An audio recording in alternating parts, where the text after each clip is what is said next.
Welcome to Relationship Renegades on Fun for Life Radio. I'm one of your hosts, Rachele Brooke Smith. And this is Emilio Palafox. And we have a super special guest today. This man is such an inspiration, and my love is going to tell you all about him, but his name is Blake Mallen, and he is a badass. Yeah, guys, thank you so much for tuning in, and thank you guys for always playing full out on our tribe and here on the radio, as well as our YouTube channel. We have Blake Mallen, and I'm happy and really excited to talk about what we're going to talk about here. But his bio here is just incredible. So Blake is a billion-dollar brand builder. He's a community marketing expert, TED speaker, and the host of the popular Alive by Design podcast, which I've heard some of the podcasts. It's fantastic. Definitely go check it out, guys. As a serial entrepreneur, Blake has over 2 decades of experience building global companies that have transformed millions of lives in the health, wellness, nutrition, and lifestyle categories. Speaking at events all over the world, Blake's latest TED Talk on how to shift the script and his Alive by Design podcast are helping people pursue their meant to and make the shift from being alive to feeling fully alive. And what a perfect time right now to have this conversation, because even pre-COVID, there was a lot of people just going through the motions and really going by the script, which we'll get into. And I think no matter what's happening in life, it's always important to hey, this is your one life.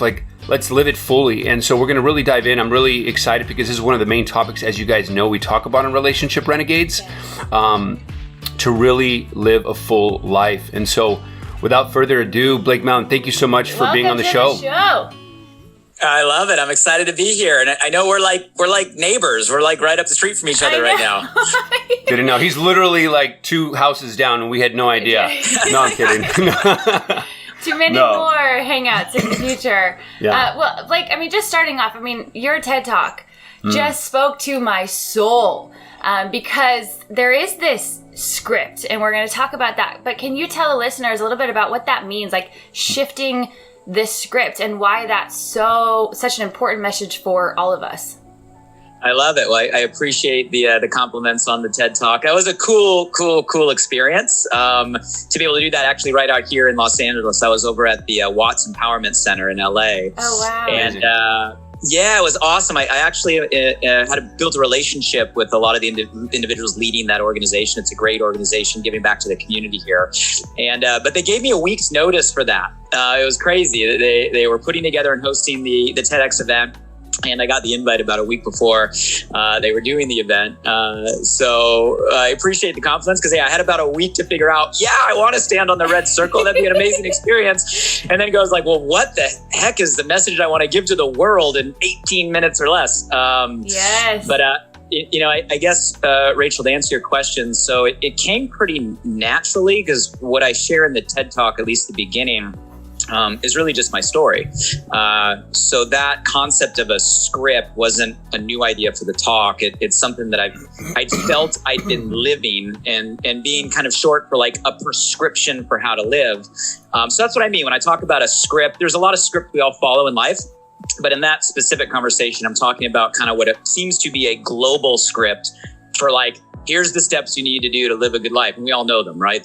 They go to school, study hard, get good grades. So you can go to college, study hard and get good grades. So you can graduate, work hard and get a good job. So you can find the right person, get married, have kids, save money, eventually retire. We've all heard this. Yes. And I love how everyone in the audience just regurgitates it back all around the world. Yeah. We all know it. It's crazy. So yeah, that's what I mean by the script and the prescription that I think most of us, were taught at some point growing up. Mm-hmm. Yeah, and what is flawed about that? I think you really point out, okay, if we're working so hard to one day be happy, or to one day, have it all, or to one day get to retire, I just love that you're questioning that script and why, and I know a message that's so important to you is why. Yep. So why do you think that's flawed, and how have you changed the script for yourself, and how are you empowering others to do the same? Yeah, no, it's a great question. That why, the reason I'm so passionate about that is because it was that question that woke me up. Right. And I don't know if anybody that watches or listens to this has ever had a point in their life where someone said something, and they're just words, right? But like, for some reason, those words in those moments were might as well have been like a smack in the face or a punch in the gut. Like, it was like, wow, is a wake up. And that question, although it's a simple one, it's a short one. That's what woke me up. I was a sophomore year in college. I went to school down at UCSD. Emilio, I think you love to surf. I do love to surf, brother. Yeah, I love it. We're gonna have to paddle out here in locally soon. But so I went to UCSD because, really, truth be told, it's right above Black's Beach, and I was walking distance to Black's Beach, so I grew up surfing. But long story short, I went to UCSD and was going to school to be a lawyer. Or so I thought. And I remember I was taking my summer vacation interning for a district attorney. And I was literally just miserable. I was like, all my friends were having fun, enjoying their summer. And I'm sitting here in, like, dressed up slacks and a shirt, filing manila folders, and just like miserable. But I was telling myself, like, oh, this is the price you got to pay. This is, what you're supposed to do. And I don't know, I had a mentor that maybe just felt I was, in a place where I was unfulfilled or unhappy or just not enjoying it. And he just asked me that question. He said, well, why are you doing it? And that was the ton of bricks moment, because I didn't have an answer. I was like, isn't this what I'm supposed to do? Yeah. And boom, that was the first shift of realizing I was living my whole life for no better reason than it's what I thought, or I'd been told I was supposed to do. And you guys probably have seen this. So, like, speaking to a lot of people all over the world, I'm amazed of how many people are still running motions, not because they're on fire, not because they love it, not because they're passionate, but because they think that's what they're supposed to do, and they're feeling that way. So that's the shift. That was the moment. That's the why. Yeah, no, I love that. And I think it's like, we've heard it more and more about, finding your why, your purpose, your passion. I really like that, one of your values or that you really do is really just optimizing those, for one. And I certainly can relate too. I mean, I remember my past life, if you will, is like, I call it my past life, but it's like years ago, finance, accounting, consulting, all in the oil and gas. I was like in Houston, Texas. And when I was there climbing the corporate ladder or consulting, it was just like, people were miserable there. We talk about it at happy hour, it was just the same routine. Like, I was dying inside. It was lucrative, but I was dying inside every single time. And it was those questions, that growth mindset, right, if you will, having these conversations with yourself as to why we're doing this. And really kind of, and I think, it's so much because we have like two ways we process information, right? Like our subconscious mind and our conscious mind. And I think a lot of people don't realize that the subconscious mind a lot of the time is running the show until your conscious mind kind of says, hey, like whatever it is, whatever why question it is for anybody, or whatever it is that wakes someone up, it reminds me of, I don't know if you've seen this meme or this picture, but it's a guy in New York City in Times Square. And it reminds me of this where, the first shot, it's a 2-part shot. And then the first shot is like the guy just looking around and he just sees the buildings and the people.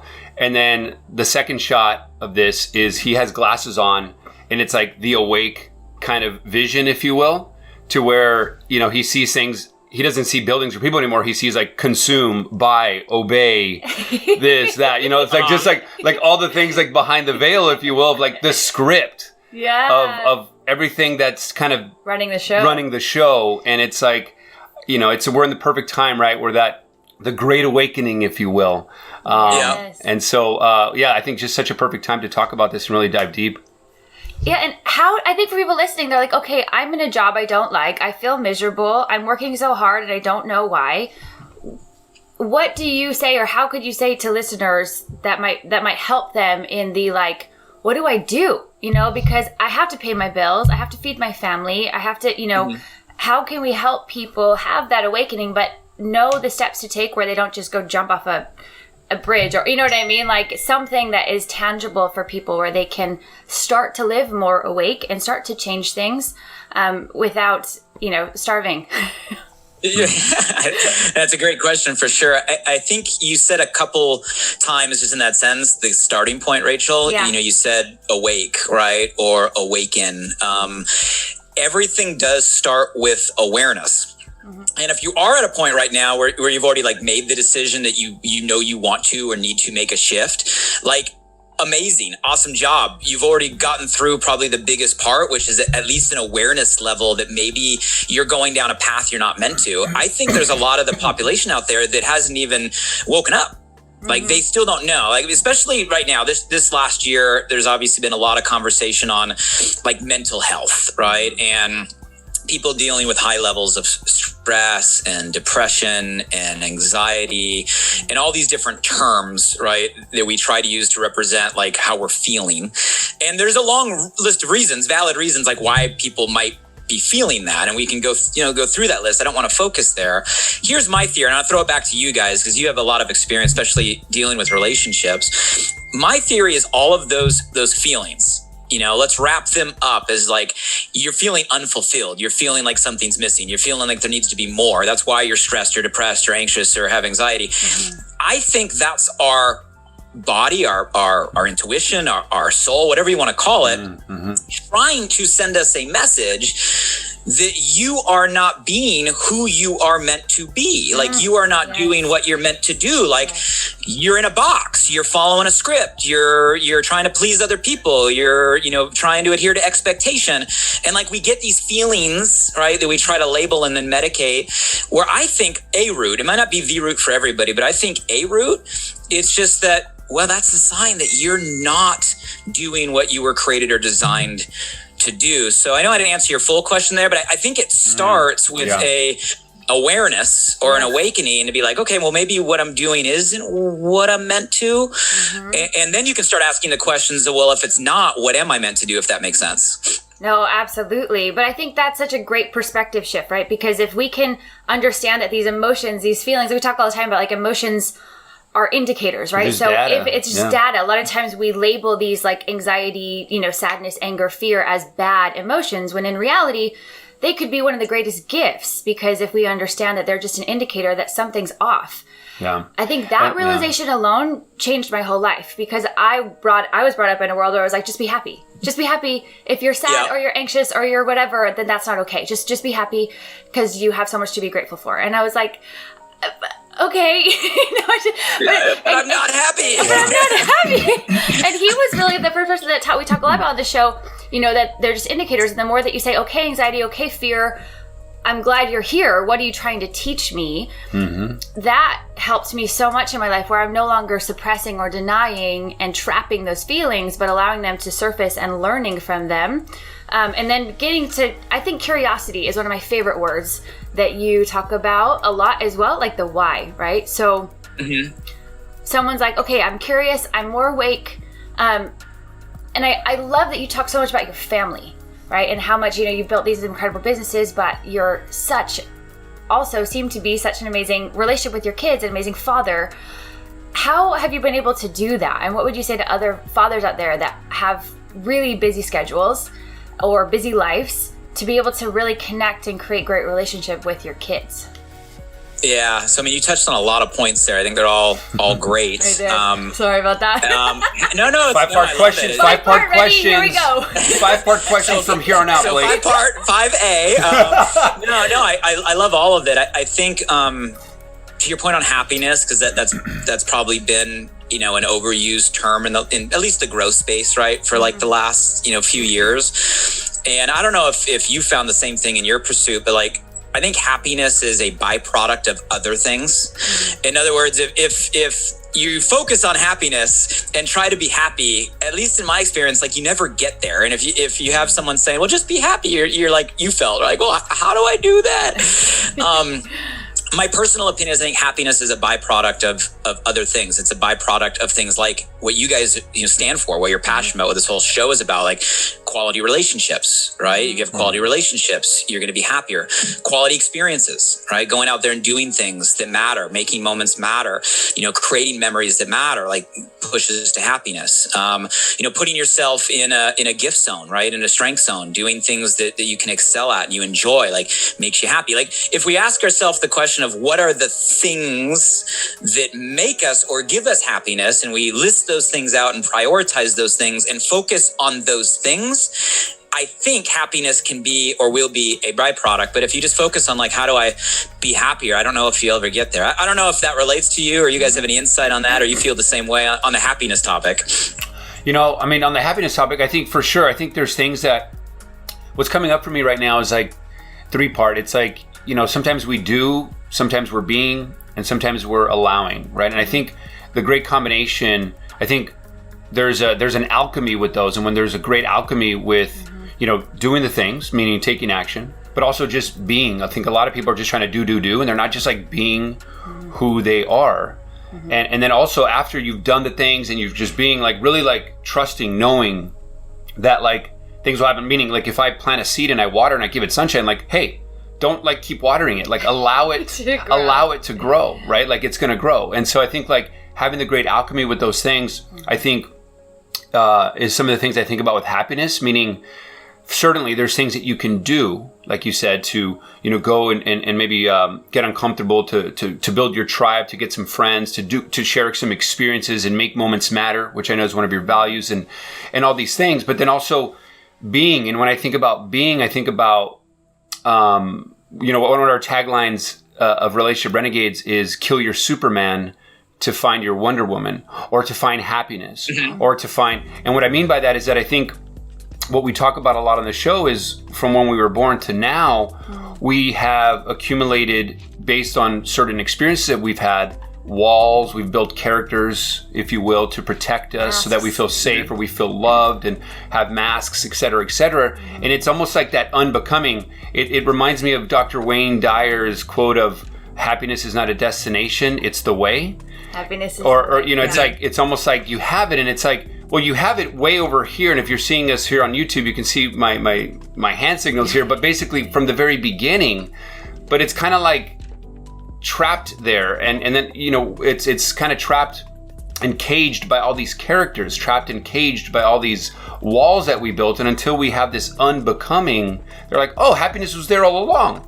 And so It's almost like there's things to do, there's ways of being to really feel that real Superman really at the core, and then just kind of allowing kind of life, God, source, universe, whatever you want to call it, to kind of stir that all up in a pot and then see what unfolds, which is then the beauty, I think, of life and intentional living that you talk about, which I think is fantastic. I mean, so I guess we can, with happiness and intentional living, because I know that's what you want. You want people to be aware of things and you want them to live intentionally. How Wait, I want to go back to the father question. I know relationships. Father stuff. Yeah. I think you guys have nailed the direction here. Have you guys ever heard of the Harvard study that's been tracking a whole graduating class for 80 years when it comes to levels of happiness? Are you guys familiar with this study? No, I don't know.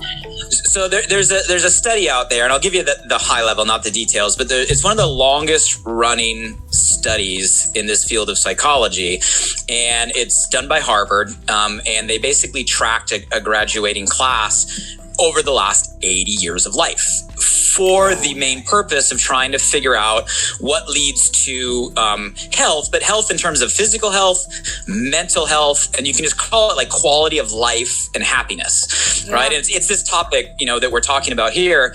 And I'll give you the punchline, right? The punchline is probably not what you would think in terms of the people that are the healthiest and the happiest, right? 80 years later. The punchline is it comes down to relationships and community.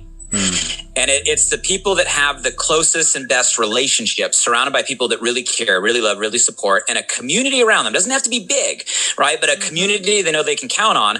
Turns out like that's the single best thing we can do for our health, our happiness, and our longevity. So it kind of ties into what we're talking about. Like happiness is an outcome, right? Relationships is so core, no matter if you're an entrepreneur, you're a business icon, you're just making the leap, right? Relationships are everything. And I guess, Rachel, to get to your question, it's a journey on like balancing relationships. I've been on both sides of the fence, right? So I've been the over-focused, totally fanatical, many would probably call obsessed, like entrepreneur that just worked 8 to faint. All I did, do, go. There's always more. The list is never done. How can I collapse time, right? I did that for a long time. Like 15 years of my life, like straight. And I'm not going to say it didn't work, because it worked to the extent of, okay, yeah, I built a successful company, right? Took an idea, managed to go out there and turn it into something that went around the world, right? I mean, it did billions of dollars in sales from an idea. And it created, I guess, what many people might define as like success to some level. But the reality is, going through all of that, I did get at the point where it's like, man, okay, I've reached this sort of milestone and pinnacle, but like, I still felt like something was missing. And it still felt like there's got to be more. And I'm like, but that's not how the script was supposed to go. Like, you do the work, you get to the top, like you're supposed to be happy. Like, what happened? And you end up searching all over again. And I guess the punchline, it goes back to, at the end of the day, like, having the right people around you and the right relationships matter. And you know, I think having the right significant other is a game changer. Kids is a game changer, like in life. You know, I have a son that's, 5 and a daughter that's 2.5. So like crazy times for quarantine and COVID, have little ones in the household.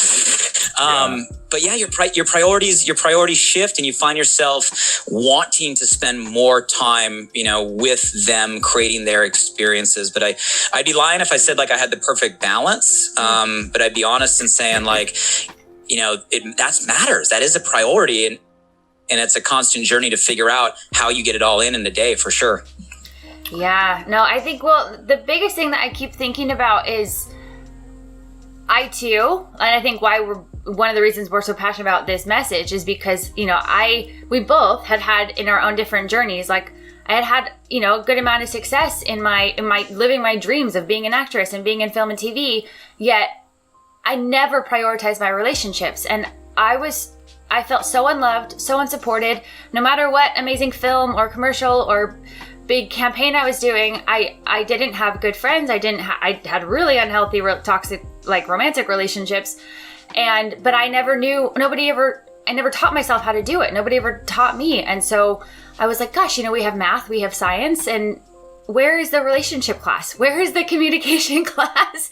And so it's like, I'm so excited for a time. So anyways, we were just like, and he too, he talks about his past life of what he was doing, and realizing that, wow, he didn't have good relationships either. And how, no matter how much money or success he had, he was not happy.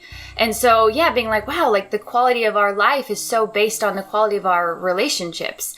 And so we're like, gosh, we got to start a platform that talks more about this stuff. Well, one of the things I love that you said, Blake, that it is true to the core messaging and theme of Relationship Renegades, is that you said, just saying, hey, look, I can't say that I'm perfect, and I'm still working on it, and then a balance, like just being vulnerable, like telling on, like, I think like in relationships, whether it's a man or a woman, when we say, hey, I need help, or hey, I could be better, and I'm not perfect at it, and just like being honest with ourselves and being vulnerable, and just like in men's work that I love to do, like telling on ourselves, like, they talk about this like samurai sometimes, and like you're going to go to war, but a lot of times in these men's circles, it's like not with anybody else. It's like, no, you kind of like turn that sword around and you cut yourself to say, hey, these are the things that I've been hiding, suppressing, denying, etc. So, when we think about Relationship Renegades, like, it's just saying, hey, look, I'm still on the journey, I'm learning, and I'm not always perfect. So I just wanted to honor and respect that, because thank you for being honest. It's that's what it's about, right? Like, we're in this together, and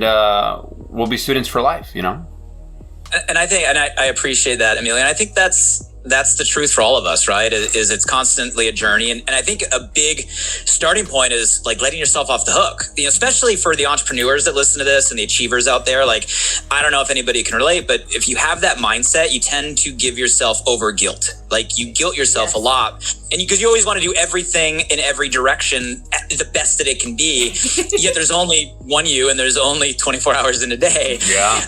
So it's like, number one, recognize that, let yourself, give yourself some grace, right? Yes. Don't give yourself guilt.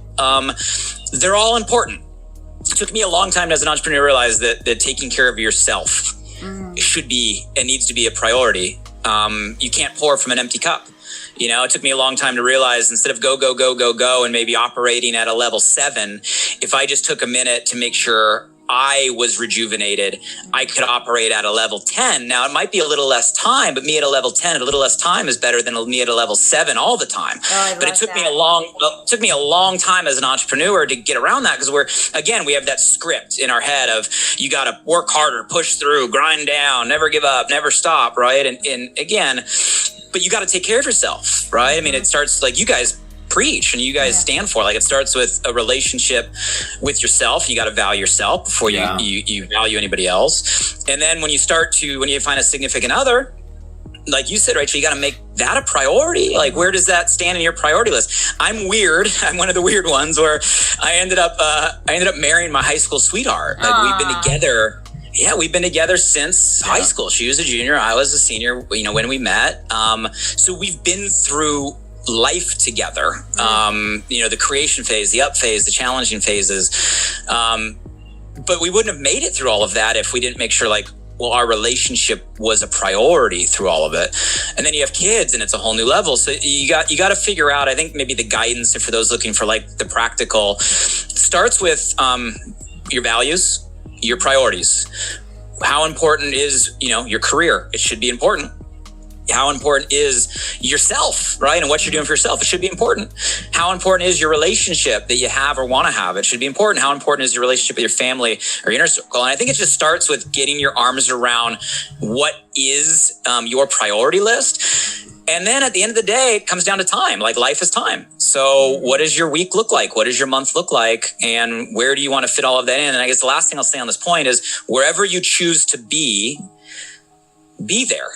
If you choose to put this chunk of time into building your business or, pursuing your career, pursuing your dreams, awesome.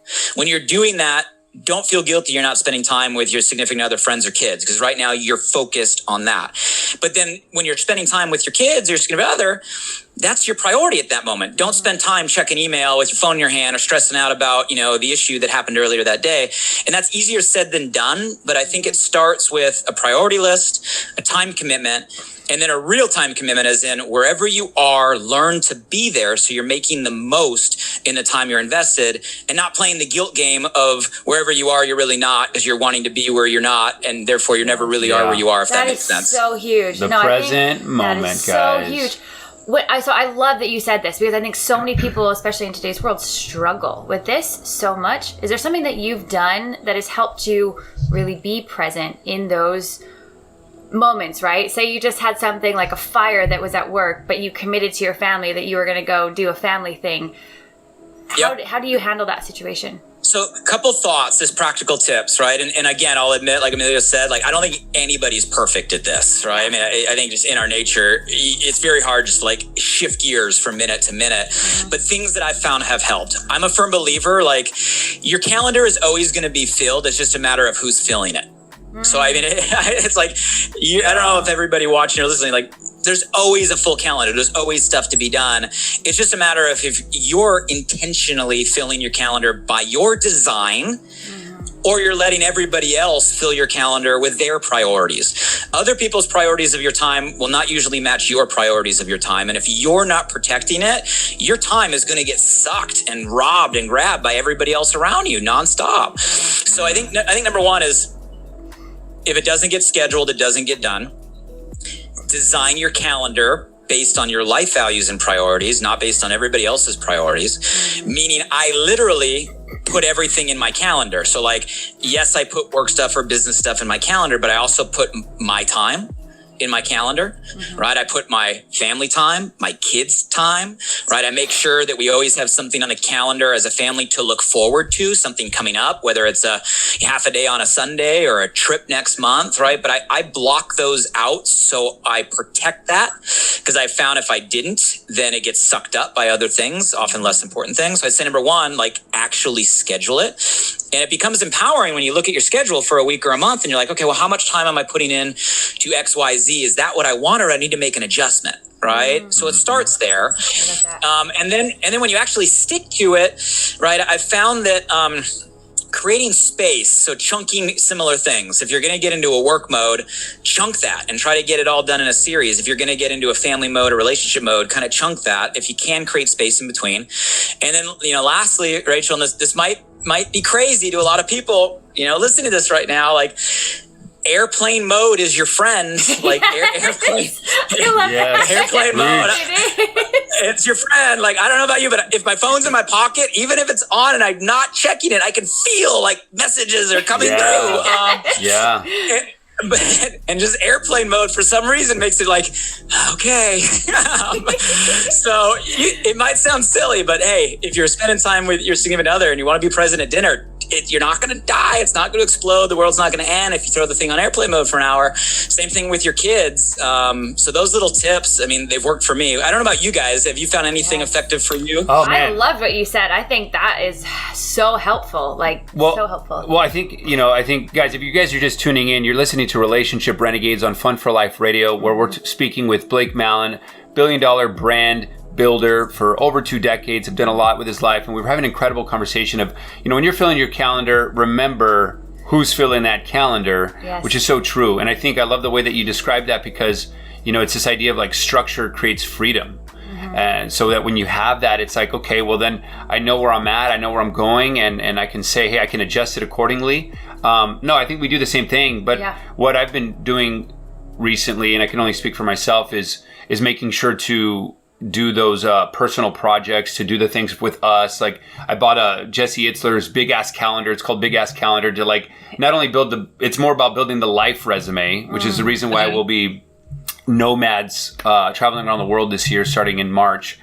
Awesome, I love it. But that's a whole nother story. But for those tuning in, guys, we're going to be tuning into our first segment here in a bit. Rapid fire questions with Blake Mallen. Oh, this is my favorite. I love this section. But before we go in, I wanted to just to kind of leave people at a cliffhanger, given that we're talking about scripts, Blake, and I love in the TED Talk that you did, you're talking about, back in the day from agriculture to manufacturing to and that there were scripts for those times, right? And I think I love that you talked about like the generational gap or generational fights, but that, it's, I think you described it as but just a bad phone connection that, you're saying like, hey, follow the script, this generation is saying. And then the other generation, millennials, Gen Z, whatever, is saying, hey, it's not working, and trying to create, right? Like you say, very key word, to create and adjust the things that are, and really creating a whole life plan. Now, with that in mind for our listeners, when we speak about relationships, one of the things that I want to have a conversation after the rapid fire questions is this notion of when you enter into marriage, right? So we just got engaged in December. And congratulations. Thank you. We're very excited. And so, there's a script out that says, and bear with me here, is that marriage is going to be hard. That, or maybe there's a script of like, the old ball and chain. And there's all these like sayings around what marriage is in a traditional sense. And in those people talking, that generation, a lot of times they didn't have the self-development books, podcasts, conferences. They didn't study it every day. Like, let's say we have, since we've been 6th grade self-development junkies for our own reasons. There's a generation who didn't have that, so then they went through pains and sufferings, and then they're sharing that script, like, hey guys, it's hard. It's this, that, or the other, And my challenge, and I think both of our challenges, is what if? Why does it have to be that way? And not saying that and I'm not saying that there's going to be like the ups and downs. I'm not saying that there are going to be those challenges. You know what I'm saying? Like, where I'm going with this? Like, why does it have to be that hard? Why does it have to be this and that? Like, if you had the communication tools, maybe things would never get to a place where you react to that. If something explodes into an argument, because I've certainly been through the 10,000 toxic relationships, because we talk about that. But I want to be able to explore that more in depth about what is the current script in marriage right now? Or just relationships in general. Yeah. And can we shift the script, as you would say? Yes. So if you guys want to know more and dive deep with Blake Mallen on how he shifts the script, stay tuned after our rapid fire questions. All right, so getting into rapid fire, and then we're going to hold that thought, guys, and get to it right after. Blake, this is one of our favorite little segments, just a fun way to get to know you better, to think on our feet, and to have some fun. Yeah. So rapid fire questions, these are just you have to answer fast, there's no thinking about these. It's like gut reactions. Yes. All right, so babe, kick us off. Question all right. Numero uno. Put me on the spot. We like to go present moment sometimes. So yes. I'm going to say, Blake, what is your favorite element? Meaning, wind, fire, or air, fire. What what is your that's favorite? easy. Yeah, That's easy. My least favorite is wind, by the way. Like I just don't like wind. I just don't like wind. Oh, I love wind. Yeah. My favorite though is easy. It's water. Water.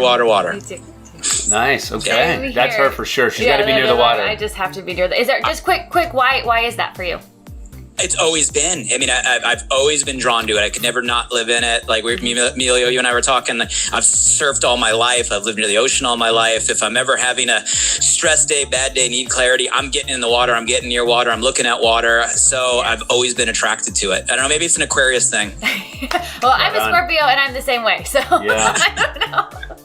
Same exact thing. Okay, so I love asking this question. I actually asked this recently, but what is one of your favorite pieces of advice that you ever got? Favorite pieces of advice I ever got. I'll give one that's more recent because I think it's timely. And it was from one of my, I guess you call him a spiritual mentor, someone I've been friends with for a number of years. And we were having a conversation in relation to what was going on in the world last year, 2020. And the piece of advice was this, that our potential is not based on what we achieve. It's based on what we overcome. And for me, I love that because I've spent my life, and I think a lot of us, we compare ourselves to what everybody else is doing. And we look at a scoreboard, whether the scoreboard is a bank account or a metric or a number or amount of followers or, some sort of result. And if we're not getting the results we want in the moment, we devalue ourselves or we think we're less. And there's a lot of people in the world right now that maybe are not getting the results going through 2020, 2021, where maybe you want, but that doesn't mean that you're less of a person. I think our potential is not tied to results. It's tied to what we've overcome. I love and that. So I think that's a big one, is what we overcome makes us who we are, makes us stronger. And let's face it, the world's overcoming a lot right now. And that makes me excited for where we're going. Love it. Love that perception. And it's so true. Rapid fire question number 3. If you were to believe in past lives, what past life do you feel you've had? Who were you? Who were you, Blake? Who were you, Blake? If you had a past life, who were you and where were you? And we're not saying we don't know about this. We're just saying let's have fun here. Yeah. I love it. Disclaimer. Yeah. I've never been asked that question, and I've never thought about that question. Perfect. So if I were to have had a past life, what was I? Maybe a teacher. Okay. Maybe some sort of teacher, some sort of educator. Someone that enjoyed sharing what I learned in some way. So that'd be the first thing that comes to my mind. Yeah. I love that. Right on. All right, rapid fire number 4. You talk a lot about making memories and experiences. What is your least favorite travel experience that you've had? I want to have the favorite, but at least it is. Okay. No, because here's the thing. A lot of times the least favorite is like the crazy least favorite travel experience. Yes. Well, the crazy ones are the most fun, I think. But okay, we can say either one that you want to say, either least favorite or the craziest travel experience. Oh no, I can go to least favorite. Okay. That's in my head. You're just, I'm getting a little sick thinking about it. It was 2 years ago. My wife and I were going to Montego Bay, Jamaica for our anniversary. We were bringing the kids. And my son, at the time, is maybe 3.5 or so, got really, really sick on the first leg of the plane flying from LAX to Miami. So I'm sitting there with kids. And if you've ever traveled with kids, period, it's hectic. Mm-hmm. And he got sick on the plane and threw up all over me on the plane. Right. Oh, I'm one of those people, like if someone throws up near you, like I get the gag reflex, right? So I'm sitting there going and then it couldn't do anything, or so I didn't catch it, couldn't do anything. I'm sitting there in just a pile of vomit. We are last stretch, we land, I have to wait for everybody, I have to walk off this plane, like in that just, oh my gosh, like dripping vomit.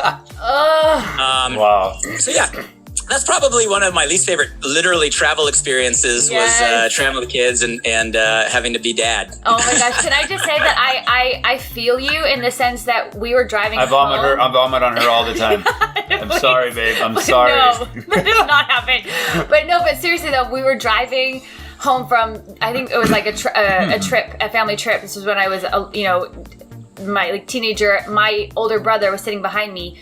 I was in dreamland, and in dreamland, I'm feeling all of a sudden all this like warm, gooey stuff on me, and I'm like, oh, what is this? Like in my dream, and then all of a sudden I'm like, wake up to ew, ew, ew, ew, ew, and my older brother had thrown up on me because he was trying to get to the window, but he literally threw up all over me, and then I started throwing up all over the place. And so, yeah, I can't be around throw up because I just start throwing up. But but now we can laugh about those experiences. That's it. You know? Yeah. Now we can it's laugh the about pleasures of being a parent.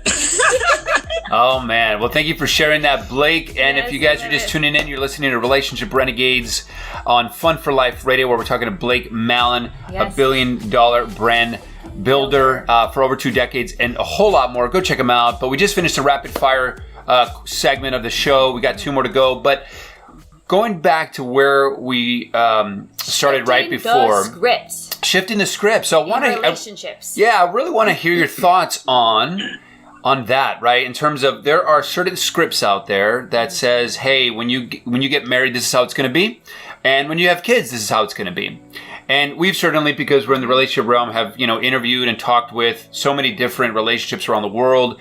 Yeah, people that do it this way, people that do it that way, and all the things. But given that you're very much the script, the shifting the script, the master, I would say, what are your thoughts on maybe shifting the script in those areas? Yep. Well, first, I love that you took kind of the framework from the TED Talk and you're applying it to relationships. I think it's awesome. Because that was my exact hope, right? I hope that people would get the concept enough to be able to apply it in their life and broader. So I love that. So thank you for that. And I'll carry on the analogy. So why do I think people still get stuck in that previous script? I think it goes, actually, hold on one second, guys, because I'm going to turn off my audio on. I feel like our audio on Clubhouse just went really up. Yeah, guys, if you guys are joining us here and listening on the radio, we also do Clubhouse. So join if you're interested in the Clubhouse, the new app that everybody's flocking to. We're figuring it out, guys. Yeah, no, it's good. I was like, I'm hearing myself in surround sound. I can't handle it. Yeah, same. So yeah, I mean, just so the quick version. Let's break that down exactly what she said. So we all know our most malleable years are our younger years, right? Like literally, that's where our personalities get wired, our brains get wired, right? They get hardwired. A lot of people say age 2 to 5, and then definitely 5 all the way to 18.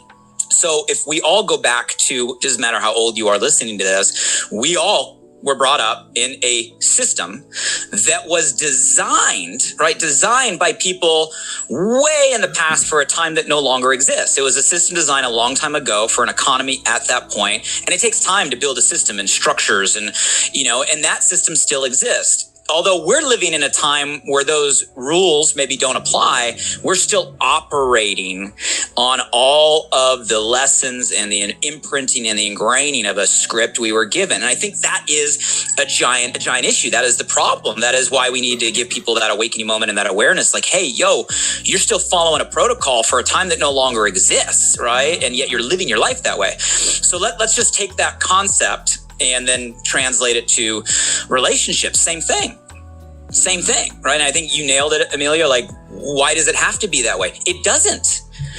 Why do we continue to hear that? It's a script.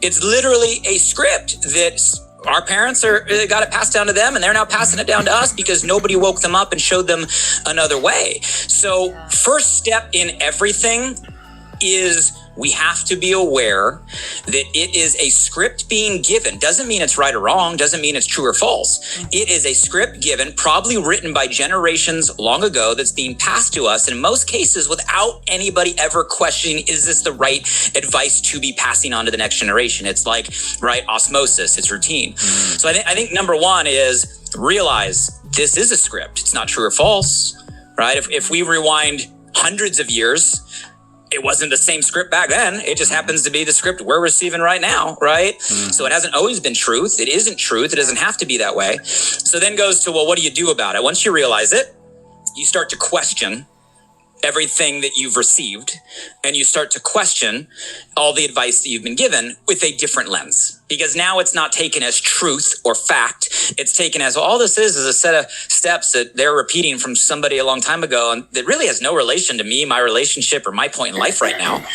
right? So you can start to question it. And then it goes to, okay, well, what do we do in terms of finding a new script? And I'm a big fan of just modeling. So I think, Emilio, the direct answer on, okay, well, what do I do? How do I find it? It's just a script. It doesn't have to be yours. Question what's there. Let's find one that works. And here's the big realization.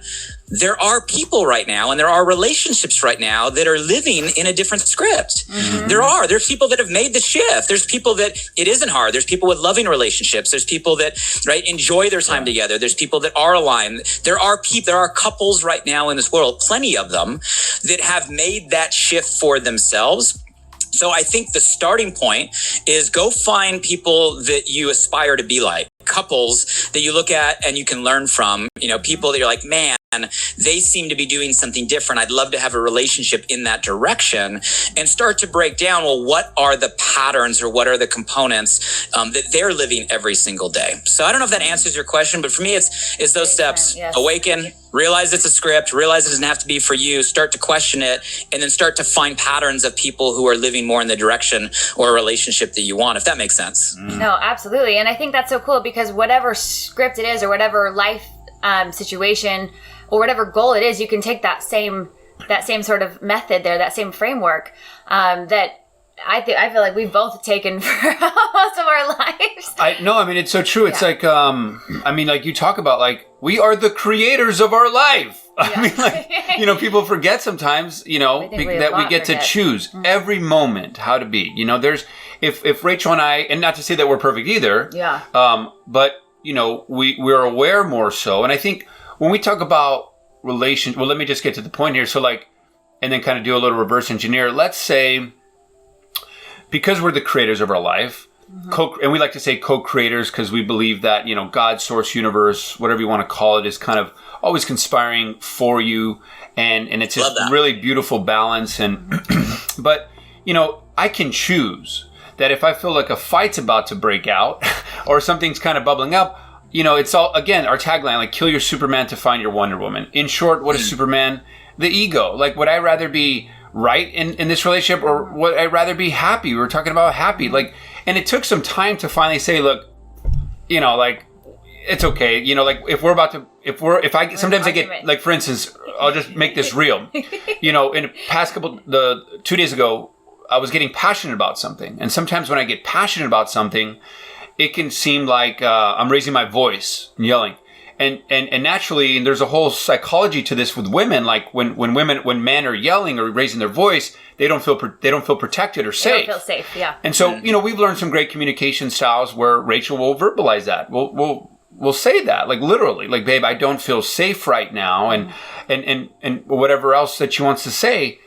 And at the end of the day, now, my past selves, many, many, many, many, many times, my ego would come up and be like, what are you talking about? And I would try to prove my point more so, and my ego would get away. And it's like, at the end of the day, I can choose. I can create what I want to create in this moment. And like you said, Blake, be here now. Mm-hmm. What is she saying to me? She's saying she doesn't feel safe. Like, the woman I love is not feeling safe around me right now.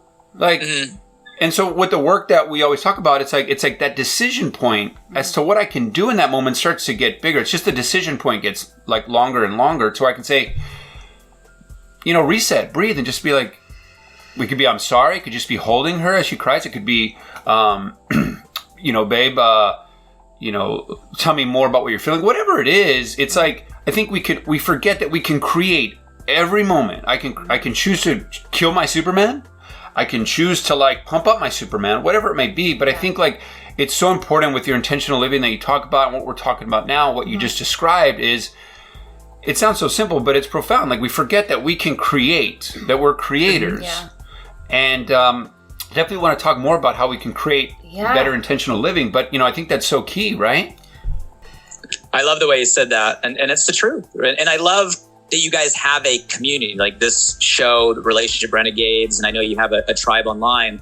You guys, that in itself is part of the answer. If you surround yourself with other couples that are at least aspiring to have healthy relationships, aspiring to talk through this, you can't help but learn. Like, it's impossible to put yourself in a community like you guys are building and have conversations like this and not get better at relationships. Because literally what you're doing and what we're doing in this conversation is we are co-creating, right? Yeah. A new script for relationships. So case in point, you guys are doing it, and the people that I'm sure are part of this community are already rewriting that script and are getting value from it. That is the solution, or at least the beginning of it.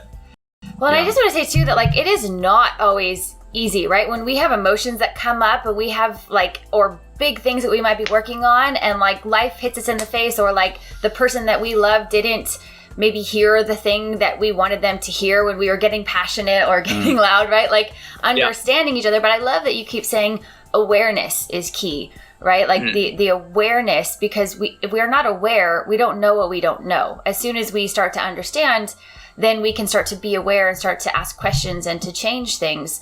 And I think the example that he was talking about, I was so aware that like, okay, I have the choice right now. I can either yell at him and tell him that he's crazy and that I'm so angry at him, and I'm, I could choose that, or I could choose to just say what I actually feel. Like I actually just, hey, I know you're trying to encourage me, but the way you're doing it, I'm feeling so unsafe, and every part of me wanted to go isolate myself, wanted to just be like, I just want to go away. I don't want to be around you right now.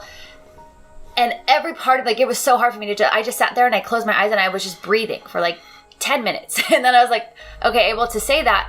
And then that choice ended up with us, instead of being fighting and disconnected, ended up with us being like snuggling and loving each other on the couch afterwards. And we both had this moment of like, wow, we could have just chosen something completely different that led to a completely different outcome. So I just want people, if you're listening, or it's not easy, or it's not always easy, but it's so worth it. Like that choice to choose a different script is so worth it. In your relationship with your wife, have you guys ever experienced something similar, or when you're feeling those emotions come up and, for our listeners, they're like, yeah, but how do you do that when you feel crazy and you feel like they're so wrong and you're right? What do you guys do that helps you in those situations? I love it. And yeah, 21 years together. And like I said, growing up together. So there's been a lot of different seasons and a lot of different phases. I want to highlight 2 words that you said, Rachel, because they are the key. And the words you said were, I feel. And this one is hard for guys, right? A lot of guys, right? Not all guys, but it's hard for a lot of guys. Women are naturally, in my experience, a lot better at this. But you can't argue how someone feels. How someone feels is not debatable, right? It's not debatable. And, I think that's something we all, but guys out there listening, you can't debate feeling. You can't argue feeling. There's no way to be right or wrong on feeling. Like how someone feels is how someone feels. That's the fact. Okay. So I think just down to like simple language or tools, not focusing on, what's the issue or what's the stance or digging your heels in or who's right and what's right and everything that we can get sucked into. It's getting down to the root of, okay, I feel this way, right? Because of this. And I found that diffuses a lot of the conversations, and it works both ways. So guys out there, I don't think that's just, something that, our significant others can say to us. Like we have to be strong enough and willing enough and open enough, going against that whole masculine script we've been taught, to be able to say like, look, this is how I feel, and this is why. And if somebody argues that, I literally say, look, you can't argue how I feel. Some people will try to argue that. It's like, so I think that's a big one. I think just small but practical tips are make a rule never to say something you're going to regret saying later.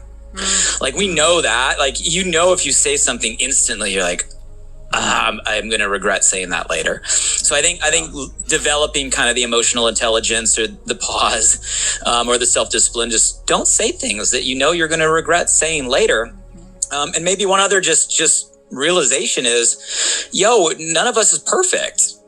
So like the minute you're willing to cast a stone, be prepared for a stone to be cast back, right? The minute you're willing to cast judgment on others, be ready for judgment to cast back. And a lot of times that, in my experience, those that do judge most often are people that have the most to be judged.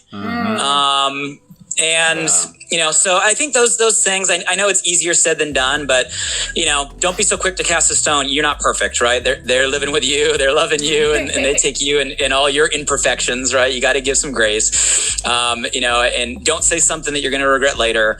And when in doubt, just ignore the issue at hand, topic at hand, who's right, what's right. Agree to disagree, focus on I feel because, and I think that'll get to the root. So those are some little things that I've found effective over time. I love that. That's amazing. Thanks for sharing that, Blake. Another thing that's coming to my mind with this theme of scripts and all the scripts that are out there, and whether we're conscious of it or not, when we speak about in the state of the union that we're in right now, and this is not getting political or anything, it's just more of like, we have a new generation coming. Yep. And they're in a different world right now. And I'm curious as to what scripts you feel that this new generation coming up is receiving. And maybe diving into that as to how, first, what is that in your opinion? And two, whether it's good, bad, or the other, like just how can we co-create a world where we help optimize or elevate or enhance or help that generation, because I think it's important, right? You have kids. We soon will be having kids. So I'm curious in your mindset and your experience and competence, what you feel the current generation is receiving as a script. Yep. Emilio, I'm scared. Yeah. That the script they're getting still today is very similar to the script I was given, you were given, for me a while ago, right? I turn 40 next week, so I'll be celebrating my 40th birthday next Happy week. birthday. Happy birthday, brother. Thank you. And that's my fear. Like, that's my fear. And I think about that. Like, I think about that for my 5-year-old, he'll finish his last year of preschool this year, and then he moves to kindergarten, next year. But I think about that. Like, is it going to be the same curriculum? Is it going to be the same rules? Is it going to be the same framework? Is it going to be the same script? Like, has it changed? I've been out of that. So that is my fear.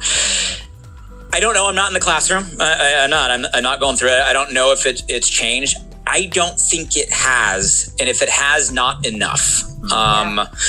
So that is the fear. And at some point it does need to shift, like go macro, big vision.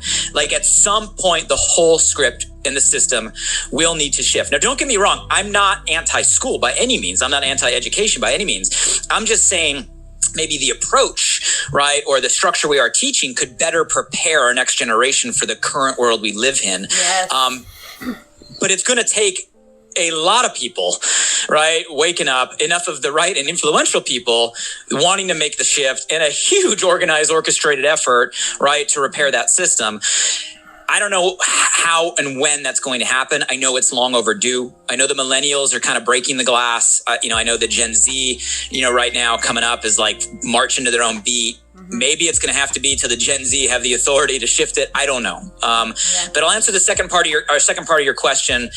I don't think the new script is a script by old terms, meaning I don't think there's a single set of steps we can give to somebody like we've done in the past.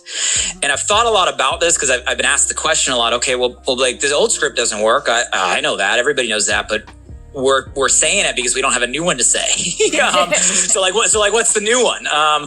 And I don't think there is a single set of steps, because that script was written to create a cookie cutter type of person to feed what was then an industrial economy where we needed a lot of people doing simple things.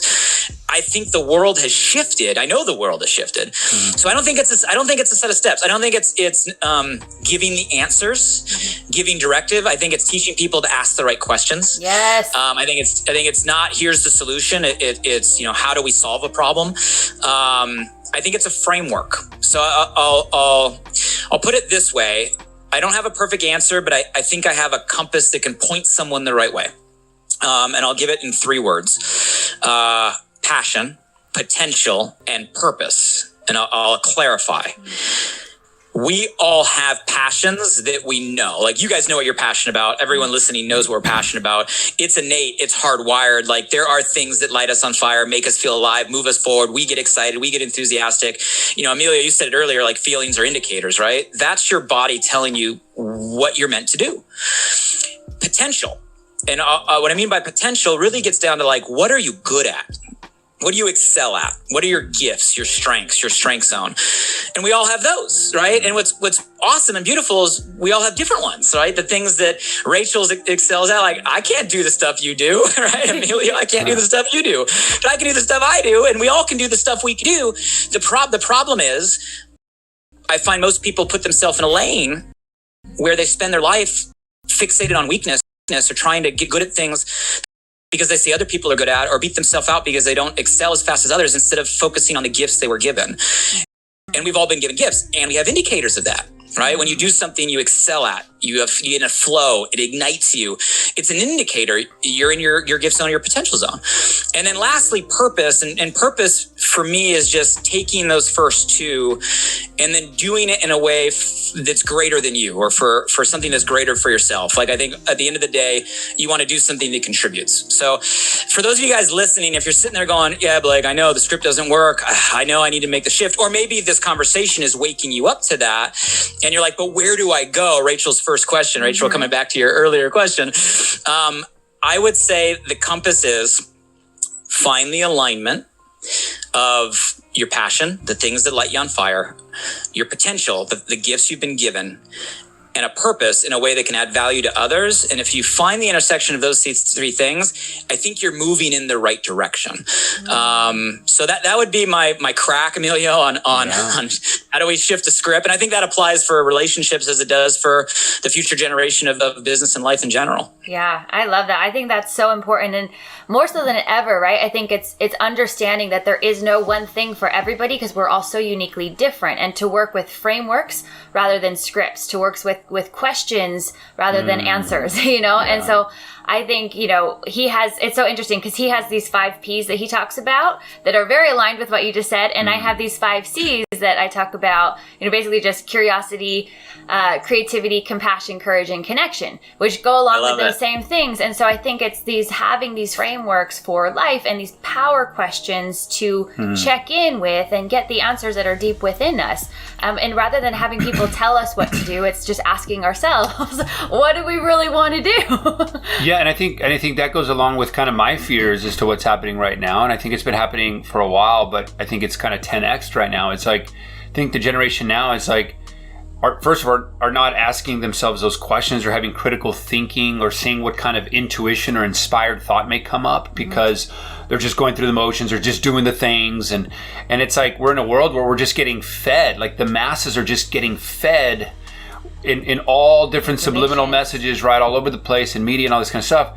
And so that they no longer have to think or feel or any of these things we've been talking about on the show. And I think that's certainly my fear, is that, you know, the overarching thing is really the loss of real connection and real community. And then, you know, the byproducts of that being like, I can't think for myself or critically think for myself. People are choosing sides. We're separated, right? We got the left and the right, and I don't talk, not in a political sense. I'm just saying we're just so disconnected. And, you know, it's like, we always talk about how, why not, you know, understand both sides so much that you can, you know, argue both sides. And then in being able to argue both sides, maybe you find the hidden truths that neither party are seeing. And just having that growth mindset, just like questioning stuff like we continue to say. But it's just like, I think my fear is the loss of connection and community, the loss of critical thinking of like, hey, you are powerful, you are a creator, like, what do you think? And how can you change? Because it has always been one person or a group of small people that have changed the trajectory and disrupted life as we know it. When you look at, you know, empires and communities, I mean, for decades and decades and centuries, it's like, it's always been a one person. It's always been the group of a few people. And I think so many people think like, oh, who am I? And just feel so powerless because the powers that be, quote unquote, are the ones that know.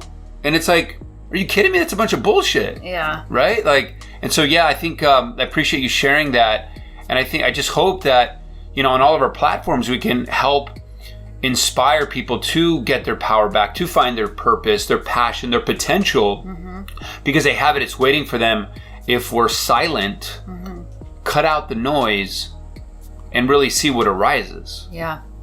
Yeah. I love it.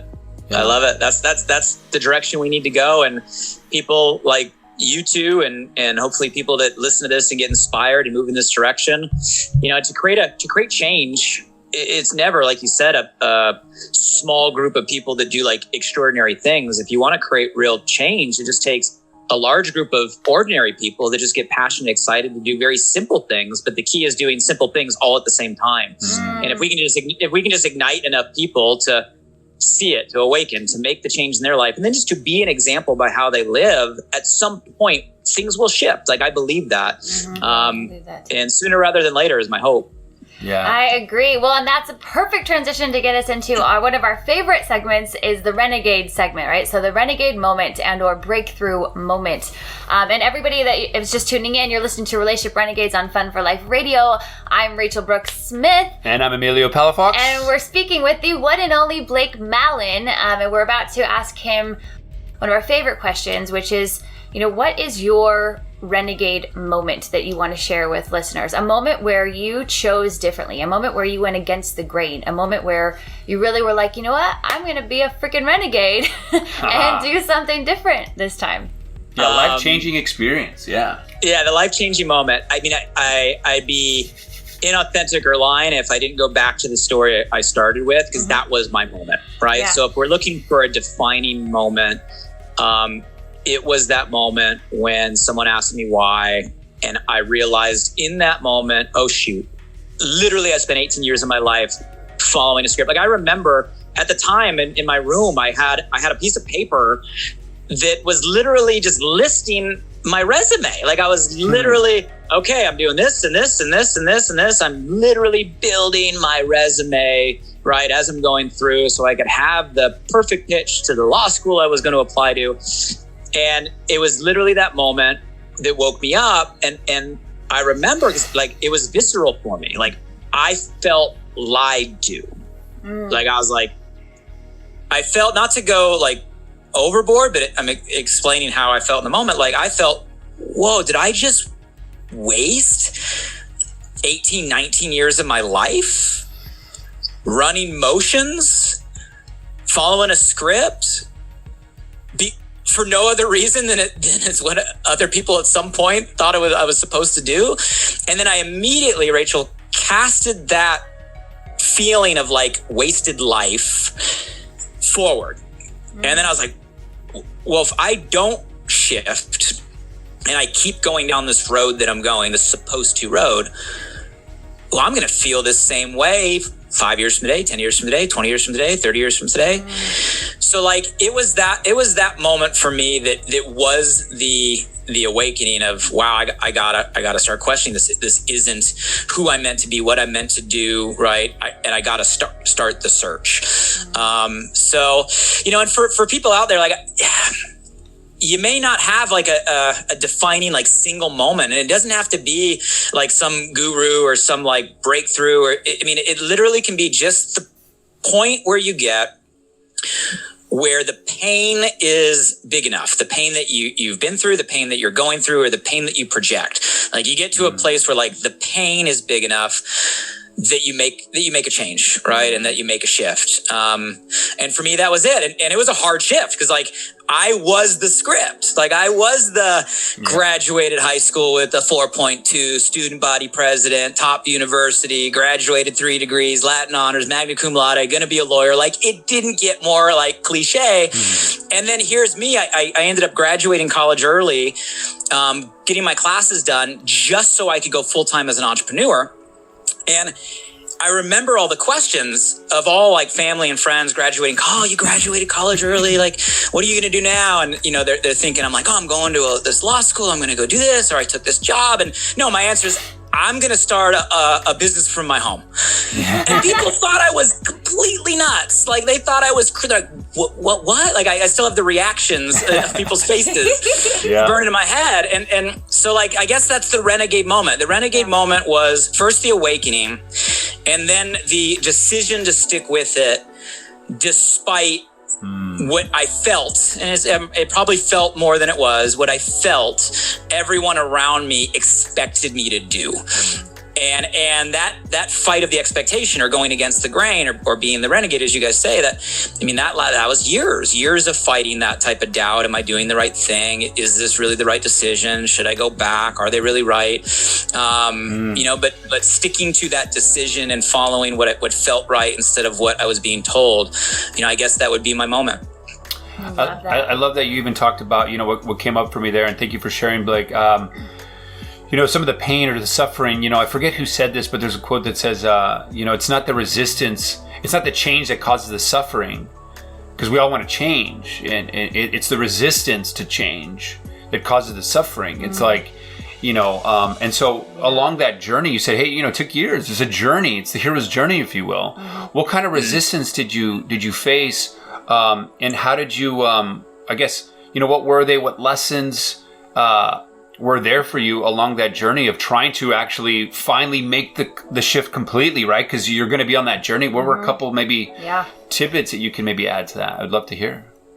Yeah, and for me, it was an entrepreneurial journey, right? So for me, it'll probably speak more to those of you that are entrepreneurs or solopreneurs, or maybe you're at a place right now where you're like, yo, this whole pandemic quarantine is forcing you maybe to reevaluate, and maybe you're realizing you want to make the jump, right? To pursue kind of an entrepreneurial direction. The world needs it right now. We need you. I think that's going to be part of the solution is more entrepreneurs creating new solutions.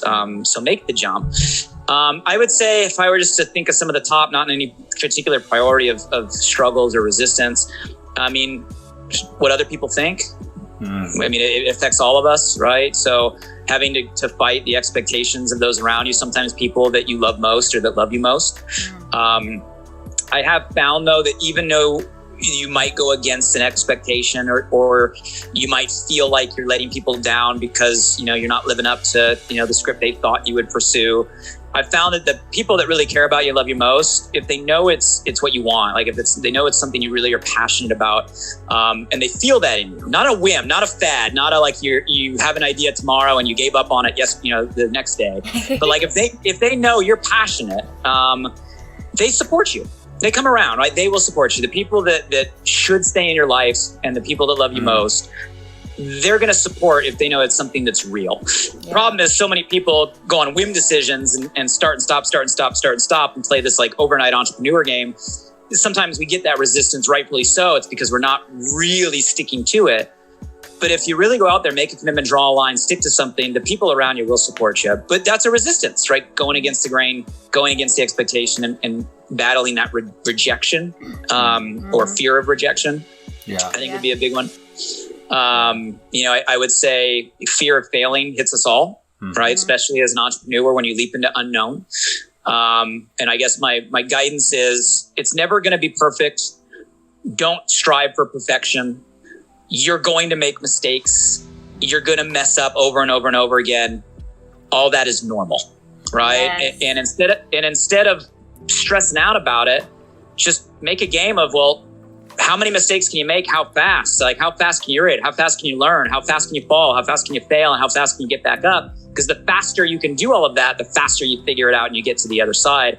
But you got to be willing, because again, we've been taught that we're not supposed to make mistakes or supposed to fail, or we have to be perfect. So I would say seek progress over perfection. Yes, that's my favorite quote, seek progress over perfection. Like, I love it. And the resistance thing, to expect it, right? Because so many times if we know that resistance is going to happen, if we're aware of it, we're like, oh, okay, expect it. To be expected, I'm going to mess up, I'm going to have resistance. It's like, what do I do with it though that matters? And I am just noticing too that we got to wrap up quickly here. So I want to jump into your favorite find. So really quickly, just like a favorite find that you want to share with the audience. Could be a book, a poem, a song, a service, whatever it is. Just a favorite find you want to share. I love it. So through last year, through COVID, through quarantine, I think all of us are seeking nature, like get outside.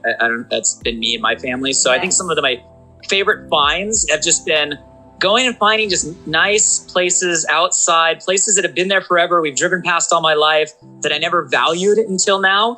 And spending time in places like that. I think, Rachel, we were talking a little earlier because we kind of share maybe a love for hiking and getting outside. Just this last weekend, I found a little place, Solstice Canyon, which is out here in Southern California, Malibu, off Corral Canyon, and just took the family for an amazing little hike. It was just beautiful, awesome destinations, awesome scenery. We've been going out to Leo Carrillo State Beach on sunsets, and there's an amazing just kind of rock pile you can sit on, and it's a perfect view of sunset this time of the year. I've been finding little places even walking distance from my house, just hiking up to the hill and enjoying the lookouts, enjoying the view. So for me, some of the finds have been just places to be out in nature. And if you're not in Southern California, I bet you have similar places in and around you've overlooked. And I would challenge you, just go get out and appreciate nature and being outside. Go catch some sunsets. It'll make you feel better.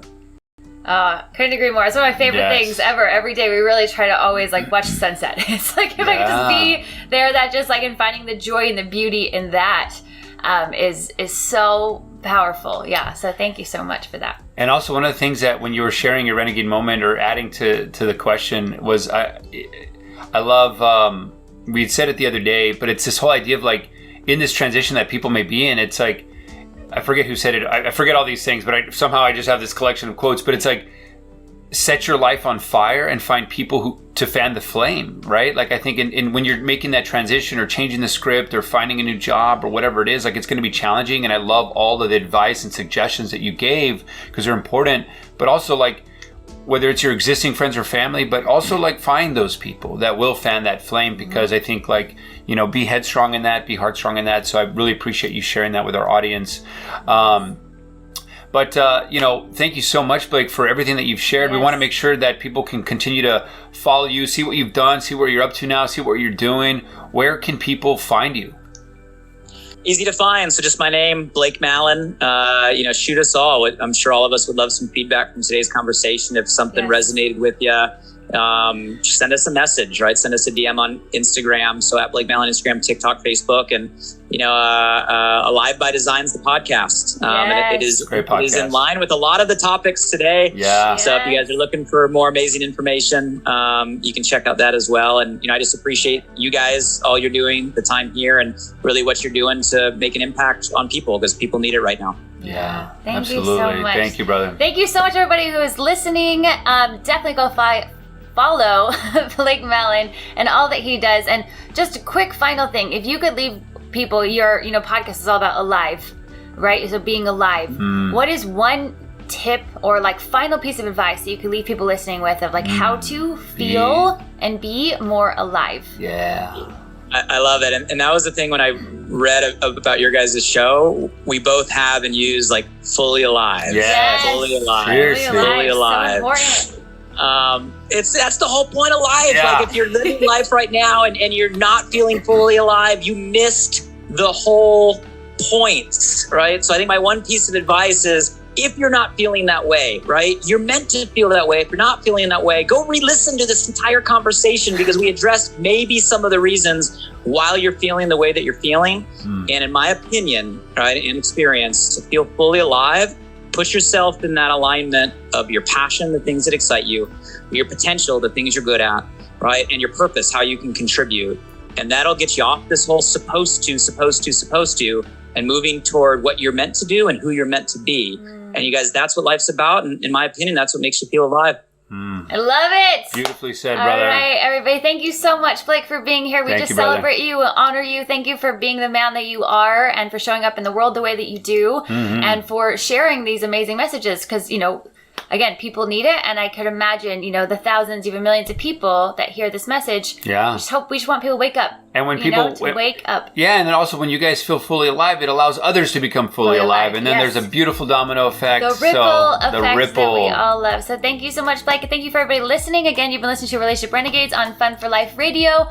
I'm one of your hosts, Rachel Brooke Smith. And I'm Emilio Palafox. We love you guys, and we will see you next time. Love you guys.